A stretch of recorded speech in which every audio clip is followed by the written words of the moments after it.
Yesterday we installed the liner. There were about 14 people here so that we could spread it out. It was 340 pounds, and the heat in the greenhouse just made it very soft and supple quickly. So it was kind of an easy job to do. Surprisingly, we had the whole thing done in about half an hour. Tacking the sides, and there'll be some 2x4s that go along there.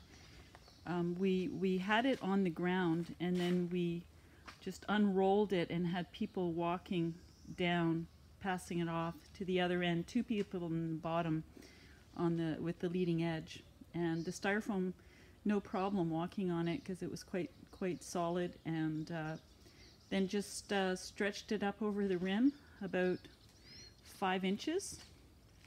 I had about a 6-inch overlap built into the design, and 4 inches the length I had extra. So looking good.